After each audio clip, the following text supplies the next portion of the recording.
My next guest won the Penn Faulkner Award for American Fiction. He once said he'd like to have the Cash William Faulkner and the fame of Zsa Zsa Gabor. Please welcome one of the young lions of American literature, T. Kyrgyzstan Boyle, folks.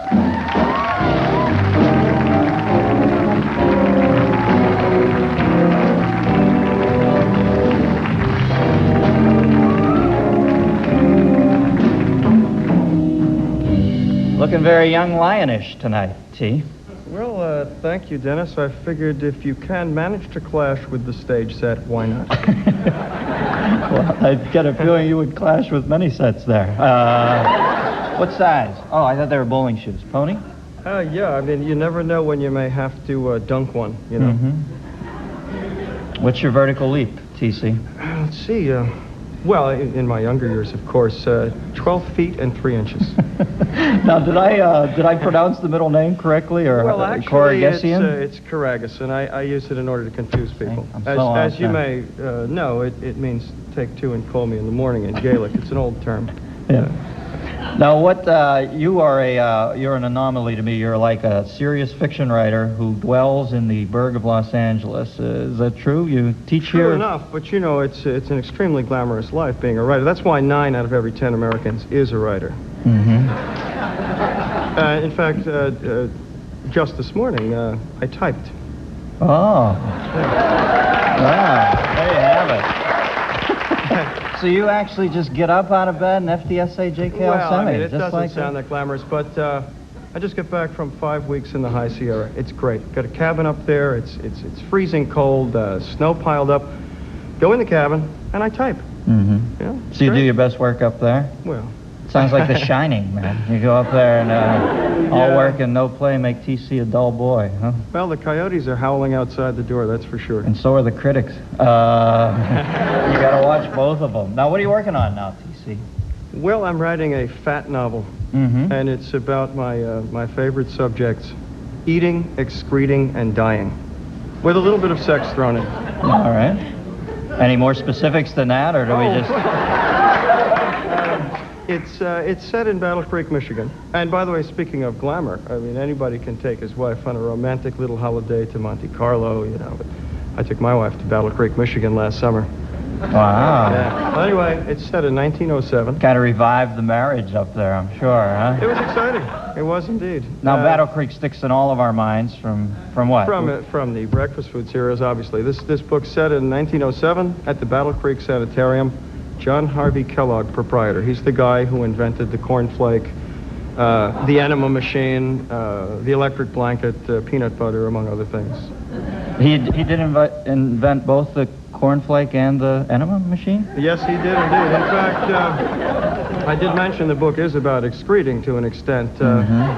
He believed that in order to be healthy, you needed a minimum of 5 enemas a day. And he invented a machine to sort of be sure that you got your proper flow each morning. Yeah. I got to get up to Michigan more often. It sounds like. What part does he play in this book? Is he the? He's one of the protagonists. I love to, in my books. I love to have some poor schlump, go someplace and meet unfortunate circumstances. And my hero happens to go to this Battle Creek Sanitarium. This is a place to go when you were had a stomach ache or you were nervous but very rich back in the old days, and then they would cure you. What were his specific idiosyncrasies, this gentleman? Well, for one thing, and I'm right with him here. He believed in no sex whatsoever for a lifetime. He was married, happily married, adopted 42 children, but as far as the historical record shows, no sex whatsoever. Snap, crackle, no pop. How do you?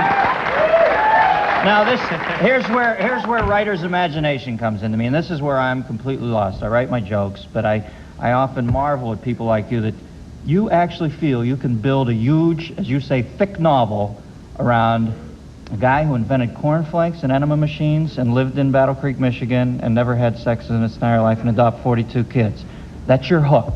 Sounds hilarious. It sounds hilarious, doesn't it? That'll be the blurb on the book jacket. I think it was last week's Full House, if I'm not mistaken. I often wonder, You know, living out here in Los Angeles, and like I said, being a more serious writer and an award-winning fiction writer, are you often, are writers just up on a ledge about the fact that they're, you know, there's a lot of pap in this town, a lot of things that gets on TV and really isn't, and I'm not saying I'm not decrying TV, but there is some stuff that you just look at and you shake your head and go, Jesus, and to think that these guys might make hundreds of times what a serious writer is. Does that drive you crazy? Being you know? a pure-hearted artist and a decent and wonderful person, I could care less about money. I mean, people, of course, send me my fans. There are 312 of them in the U.S. now.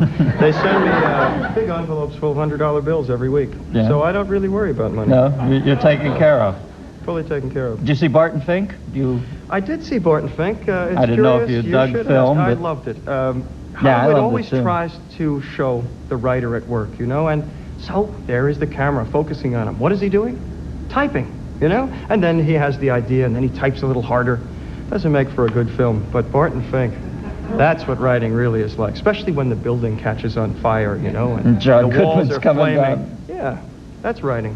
And what is it? What is the writer's block? Is that symbolic of that dark ooze that came out of his wall in his room? We don't want to talk about that. That's a real a boogeyman for writer's block is at some point self-fulfilling prophecy. We don't want to know about that at all. No, it's too horrible to even think about. So the Penn Faulkner Award, that must have been a thrill for you, huh? Certainly was. I thought all these things were rigged, but apparently not. I mean, the best and purest won out after all. Yeah, well, congrats. Well, there's always those great tales about Faulkner. He was kind of taken in by the Hollywood system, maybe beaten down by it a little, maybe emasculated. And I heard something that he left a job once, and they opened his desk, and all they found was like an empty bottle of liquor, and repeated on 5 sheets of paper. It said, "Boy meets girl, boy meets girl, boy meets girl." He lived a grim life out here. In fact, I just read a biography of his along with Cheever's journals, just to contrast how miserable their lives are compared to mine. You know, it fucks me up. You always want to hang around somebody who's got it a little grimmer than you. Yeah, sure. You feel like aces. Well, TC, good to meet you. Thanks for pleasure, coming on. Dave. Congrats on the award. We'll be right back after this, folks.